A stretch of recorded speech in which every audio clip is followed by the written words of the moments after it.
Hello फेरि पनि स्वागत छ हजुरहरूलाई मेरो मिनी ब्लगमा। आज चाहिँ हाम्रो कङ्गु कान्छी बहिनीको बर्थडे है। यो केक चाहिँ स्पेशल कङ्गुको लागि हो। सुमन दाइले ल्याइदिनु भएको उसलाई केक। अनि हाम्रो चाहिँ अब फ्यामिलीहरू मात्र मिलेर नजिकको फ्यामिलीहरू मिलेर चाहिँ बर्थडे सेलिब्रेट गर्दैछौँ है यहाँनिर।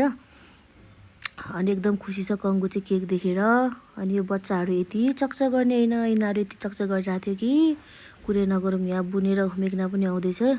अनि यहाँ चाहिँ सबै फ्यामिलीहरू रेडी भएर बसिरहनु भएको छ केक काट्नको लागि है। अनि मैले चाहिँ यहाँ क्यान्डलहरू हाल्दैछौँ। अब टाढाको मान्छेलाई चाहिँ बोलाएन, किनभने घर हाम्रै नजिककोलाई मात्र बोलाएको क्या। त्यही भएर चाहिँ हामीले सानो भयो नि बर्थडे सेलिब्रेट गरेको।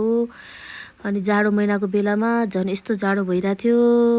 अनि कङ्गु यहाँनिर हिरो नि भइरहेछ। यस्तो बर्थडे गर्ल हेर्नु यहाँनिर यस्तो क्युट यस्तो ब्युटिफुल भएर पुरा केक काट्नको लागि बसिरहेछ होइन। अनि डेजी चाहिँ कतिखेर आन्टीले केक काट्छ र खम जस्तो भइरहेछ। अनि सबैजना चाहिँ यस्तो केक नै आएको थियो, किनभने यस्तो दामी थियो यो केक है।